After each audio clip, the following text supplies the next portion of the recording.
Salut, je suis content d'être ici. Je suis content que toi, tu sois là, au fait.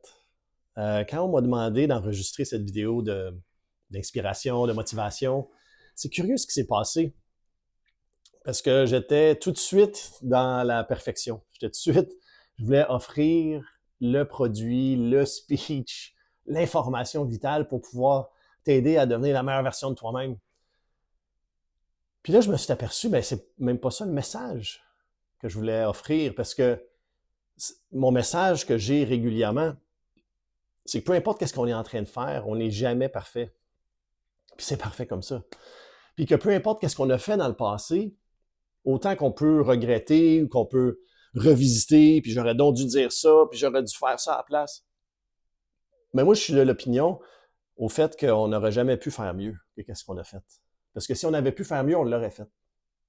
Puis c'est majoritairement pas de ta faute qu'est-ce qui s'est passé, d'où est-ce que tu viens, qui t'es devenu, c'est quoi ta génétique, l'environnement dans lequel tu es né, les programmations qu'on t'a données quand tu étais jeune, les circonstances de ta vie sont majoritairement hors de ton contrôle. Même que ce que j'enseigne, c'est que 99,99% de ta vie est hors de ton contrôle. À travers toutes les recherches que j'ai faites en psychologie, en philosophie, les pratiques personnelles, développement personnel, méditation, hypnose, physique quantique, je m'aperçois qu'il y a vraiment, en réalité, juste deux choses qu'on contrôle dans la vie. Tu sais, on voudrait que la température change, puis elle ne change pas. On voudrait que la personne qu'on aime parle ou agit différemment, puis ça n'arrive pas. On voudrait donc que la personne en avant de nous dépasse ou qu'elle arrête. Ou... Il y a tellement de choses qu'on ne contrôle pas, les propos des clients, nos patrons, nos collègues, nos enfants, notre conjointe, notre conjoint. En réalité, les deux seules choses qu'on contrôle dans la vie que je me suis aperçu, ben, c'est comment je perçois ce qui se passe. Tu sais, la vie arrive, et comment je perçois, c'est quoi l'opinion, c'est quoi le jugement que je porte sur qu'est-ce qui est en train de se passer. Ça, c'est dans mon contrôle. Ça, je peux changer une croyance, je peux changer une pensée. Puis, avec un peu de respiration, avec un peu de pause entre le déclencheur et ma réponse, cet espace-là m'appartient aussi. C'est là que je retrouve ma liberté entre le déclencheur et ma réponse. Quand je réagis, c'est ici. Quand je réagis, c'est automatique, c'est instinctif, c'est réflexe. Mais quand je change la manière que je perçois les choses, c'est comme si les choses autour de moi changeaient. Et là, la réponse que j'apporte à la vie, elle peut changer aussi. Les deux seuls contrôles que l'on a dans cette vie sont comment je perçois ce qui se passe, mes opinions, mes jugements, mes pensées, et les réponses que j'apporte après d'avoir pris un moment pour respirer.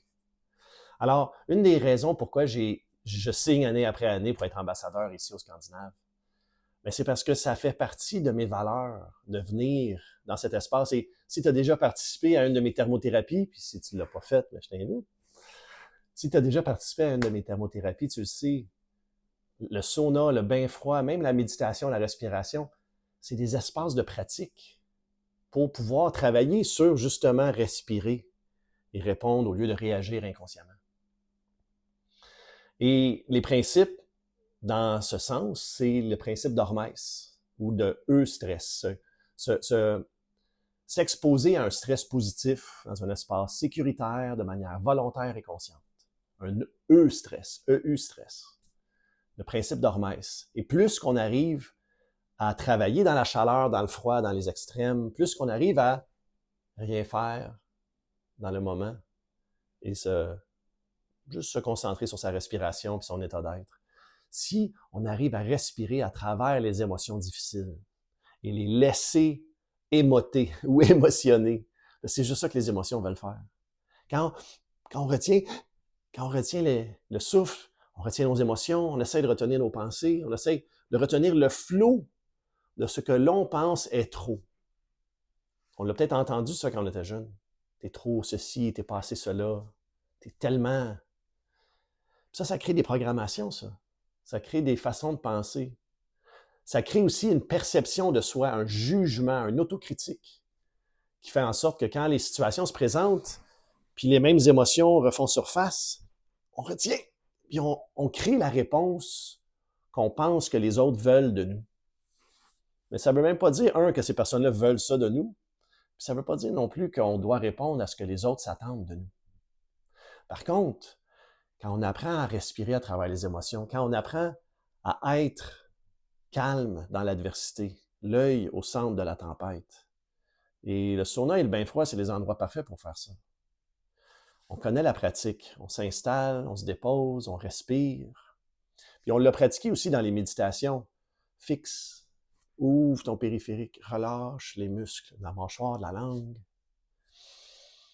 Longue respiration profonde et lente à travers les narines, jusque dans le bedon. Puis quand on arrive à recevoir et sortir de l'urgence, sortir de ce qui nous active, le fight or flight, l'instinct de survie, le système nerveux sympathique. Quand on arrive à observer c'est quoi les signes, comment nous on réagit dans l'adversité, et quand on observe quand ça se passe, qu'est-ce qu'on peut faire, comment on a réagi, et on respire lentement, on se traduit du sympathique au parasympathique, du système nerveux au système joyeux. Et c'est certains signes qui nous le disent. Toi, peut-être, tu sais exactement qu'est-ce qui arrive quand tu es dans l'adversité, quand tu es confronté, quand tu es déclenché, triggered. Il y a les yeux qui regardent partout, on cherche le danger, on voit tunnel, on voit pas ce qu'il y a autour. On est tendu dans les muscles. La respiration est allaitante par la poitrine, à travers la bouche. Mais fixe un point si tu regardes partout, puis ouvre-toi au champ périphérique, vois ce qu'il y a autour sans le regarder, tombe dans la lune volontairement. Relâche les muscles, trouve les tensions. Relâche les muscles de la mâchoire, la langue, laisse-la tomber dans le plancher de la bouche. Puis respire par les narines, des longues inspirations profondes et lentes, des longues expirations complètes. Et fais une pause. Et ressens ce que tu ressens. J'ai entendu récemment, je suis un processus qui s'appelle le Presence Process. C'est un livre de Michael Brown. Je te le recommande si tu penses que c'est quelque chose que tu as envie de pratiquer. C'est 10 semaines. À chaque semaine, on a différentes phrases qu'on utilise qui nous déclenchent. Cette semaine, c'est « Je choisis ma réponse ». Ça donne bien. Moindrement que je me sens déclenché, je choisis ma réponse. C'est la phrase que je me dis, puis ça me permet de respirer. Et à tous les jours, on se pratique. À tous les jours, on se dépose avec une forme de respiration consciente et on laisse les émotions émotionner. Peu importe ce qui se présente.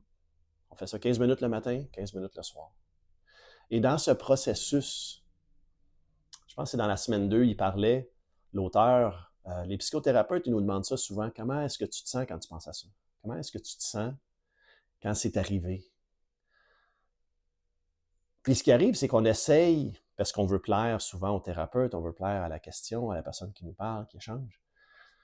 On essaie de traduire en mots comment on se sent. Puis essentiellement, il n'y a pas de mots. N'importe quelle définition, description qu'on va donner, verbale, logique, de comment on se sent, ça va rétrécir, ça va amoindrir, ça va rapetisser, ça va encabaner, encadrer notre sentiment. Puis notre sentiment, il est pas mal plus grand que juste des mots. Notre ressenti, il est ressenti. Donc la question est parfaite. Quand que ça s'est passé, cette histoire-là, comment tu t'es senti? Mais la réponse n'est pas verbale. La réponse est vraiment juste de plonger à l'intérieur de comment tu te sens. Quand tu te remémores, comment tu te sens. Et quand ça monte, au lieu d'essayer de le définir, au lieu d'essayer de le tasser, ou même de le nourrir, fixe, ouvre, relâche, puis respire. C'est les 4 étapes que je décris dans mon livre Retour à soi d'ailleurs. Fixe pour pouvoir focusser sur ce qui est en train de se passer. Ouvre pour ressentir la multidimensionnalité de ton ressenti. Parce que c'est mental, c'est émotionnel, c'est physique, mais il y a spirituel aussi, il y a une raison d'être à tout ça. Relâche les muscles qui sont tendus pour rien, qui n'aident pas en ce moment. On ne veut pas retenir, on ne veut pas se battre, on veut juste respirer. Ça, c'est la 4e étape, respirer dans cette émotion. Parce que l'émotion qui veut émotionner, une fois qu'elle va avoir fini, ça va être terminé. On n'aura même pas besoin de revisiter. Chaque fois que tu ressens quelque chose, puis que c'est difficile, puis tu respires à travers, et que tu te rends jusqu'au bout, tu n'auras jamais besoin de ressentir ça à nouveau. Ça va peut-être revenir dans un différent contexte, peut-être un autre étage, une autre pleure, une autre couche, puis tu vas décortiquer. Mais quand tu vas arriver au bout, puis il ne restera plus rien, tu n'auras plus jamais besoin de revisiter ça. Alors, le conseil que j'ai, l'observation que j'ai faite, que je t'invite à explorer toi aussi, parce que j'ai honnêtement pas de conseil à donner. Moi, je suis capable de partager ce que j'ai vécu, je suis capable de partager ce que j'apprends, puis peut-être même vulgariser, mais ultimement, c'est toi avec toi.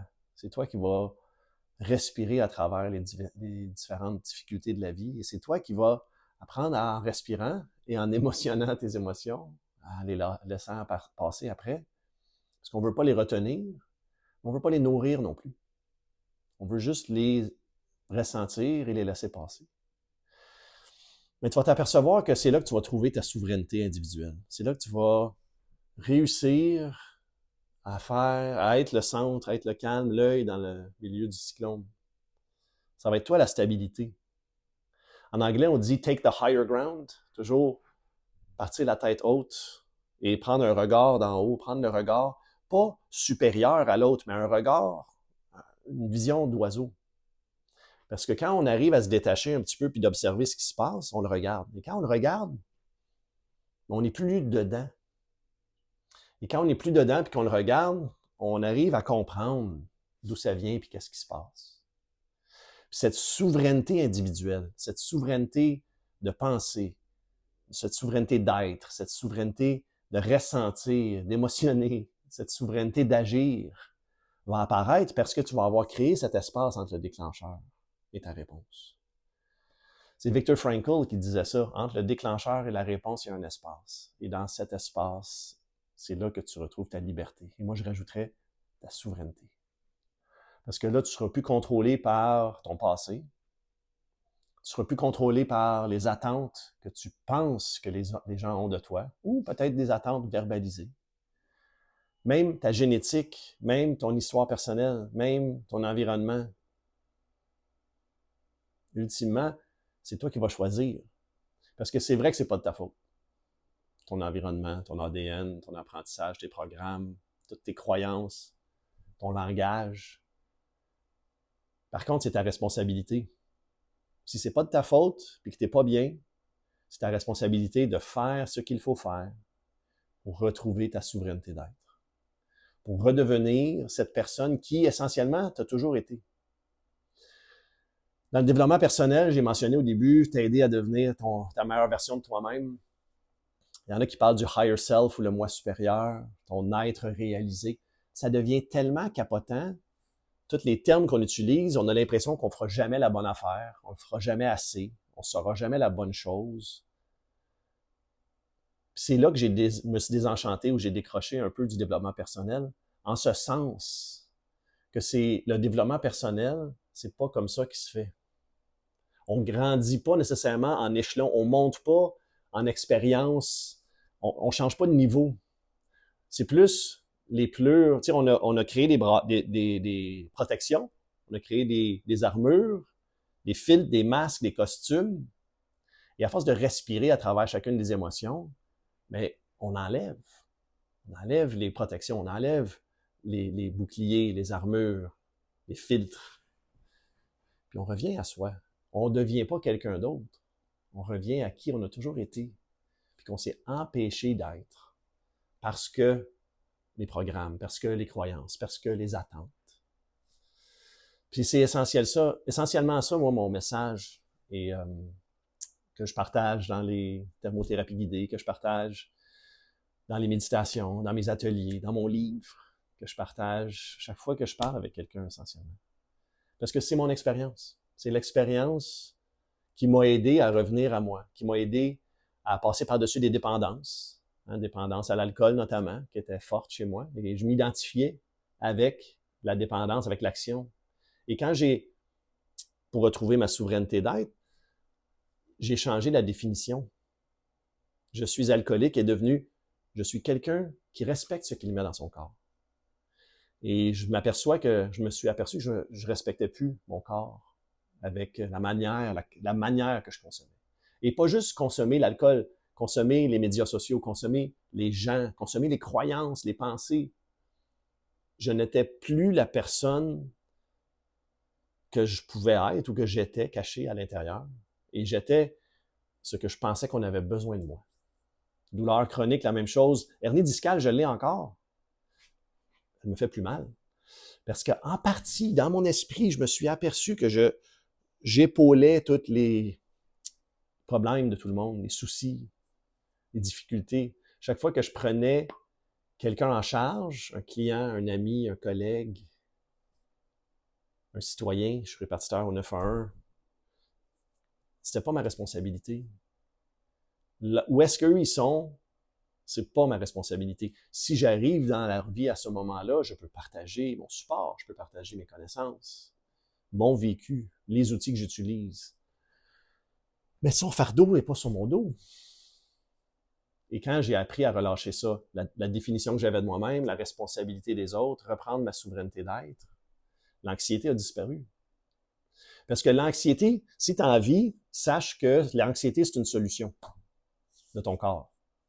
Il y a une problématique dans ton esprit, il y a quelque chose que tu crains du futur par rapport à ton histoire du passé, tu regrettes d'avoir mal fait, tu veux mieux faire pour demain, et tu perçois et t'inventes peut-être même par imagination créative des situations qui n'existent même pas, et tu n'agis pas. À travers ces peurs-là ou par ces peurs-là, tu n'agis pas. Et dans cette non-action, l'anxiété naît pour te pousser à agir. La seule manière de sortir de l'anxiété, c'est par l'action. Les médicaments vont t'aider, c'est sûr.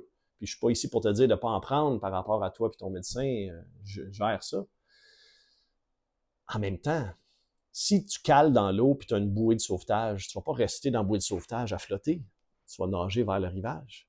Moi, je vois la médication comme étant une bouée de sauvetage pour te faire sortir la tête de l'eau. Nager vers le rivage, ça peut ressembler à faire de l'action. Par exemple, l'éco-anxiété. Hein, la planète est en train de mourir et on est en train de polluer comme des fous. Puis si on vit de l'anxiété par rapport à ça, la recommandation qui a été donnée par beaucoup de psychologues, psychiatres, c'est de rentrer dans l'action. Faire quelque chose pour aider la planète. Faire quelque chose pour aider ton quartier. Va nettoyer dans un parc. Puis fais peut-être même une levée avec ça, avec des gens qui arrivent, puis une corvée communautaire. Soudainement, on est dans l'action. Et quand on est dans l'action, on n'est plus dans l'anxiété. Quand on est dans une bataille, on n'est pas dans de l'anxiété, on est en train de se battre. On va penser après, puis on va avoir peur. Mais quand on est dans l'action, quand ça se passe, il n'y a jamais de peur. On est dans l'action, on est dans l'instant présent. L'anxiété, le regret existent dans le futur et le passé.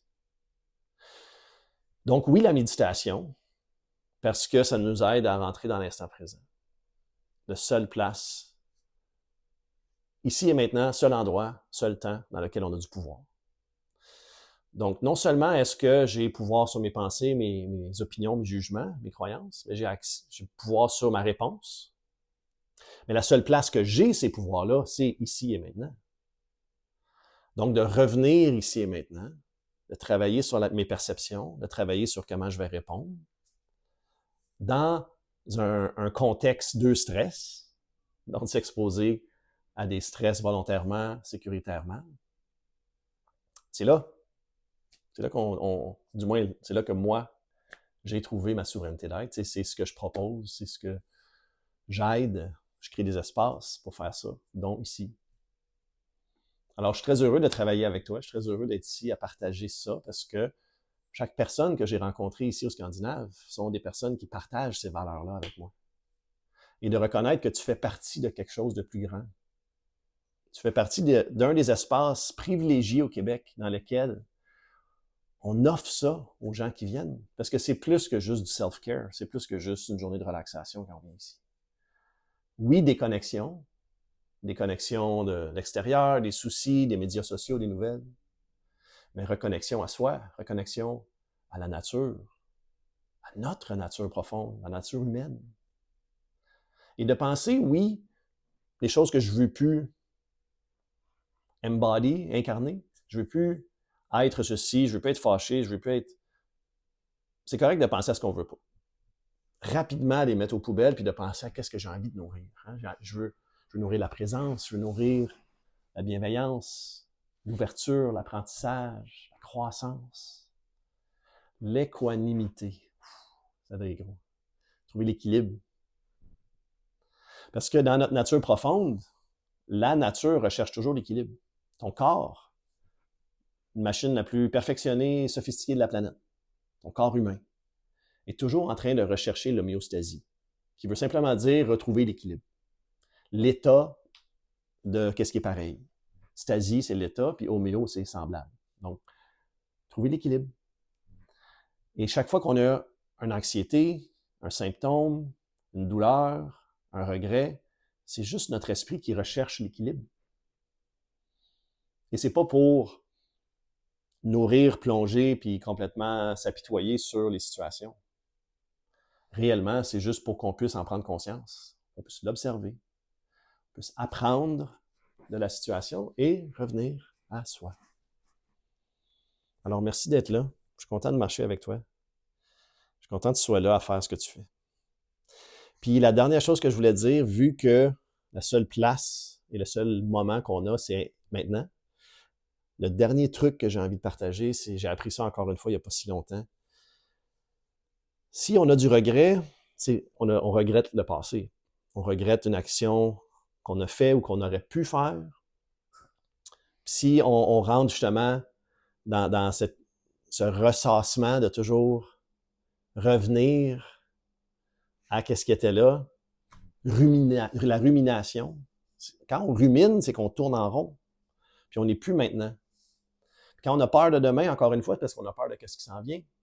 On a de l'anxiété pour ce qui s'en vient, on imagine le pire dans le futur. Donc, encore une fois, ça nous sort de maintenant. Donc, l'anxiété et le regret existent seulement lorsqu'on se croit prisonnier du temps. Hein, qu'on a le temps passé, on regrette le temps passé, le temps avance trop vite. On craint de ne pas avoir assez de temps. Ou c'est un mauvais temps puis je ne veux pas le vivre. Ou je pleure le bon temps qui est en train de s'en aller. Mais le temps devient l'ennemi. Et si on s'apercevait que le temps, tout comme toi, sans le temps, tu ne pouvais pas agir. Si tu es tout le temps partout et tout, ben, il n'y a rien qui se passe. Parce que quelle action tu veux faire quand tu es partout tout le temps?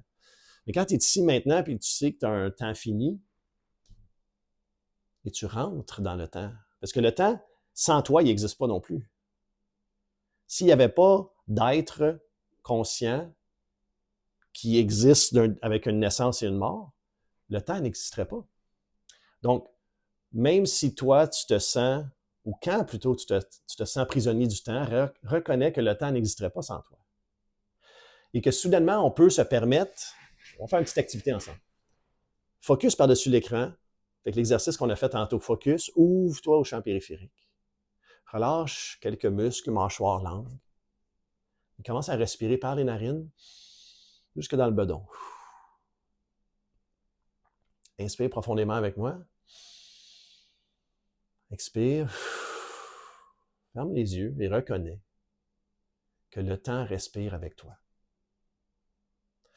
Que le temps respire à travers toi. Et que sans toi, le temps n'existerait pas. Donc, le temps avance main dans la main avec toi, à chaque pas. Reconnais juste ça. Et en reconnaissant que le temps avance avec toi, pas par pas, on dirait qu'on s'apaise. On dirait qu'on retrouve cet espace dans lequel on a du pouvoir. Cet espace où est-ce qu'on peut changer nos pensées, nos croyances, on peut se permettre d'émotionner nos émotions sans les juger. Puis on peut choisir la réponse qu'on veut offrir dans la vie. Merci d'être là. On se retrouve dans un cycle thermal tantôt. Salut.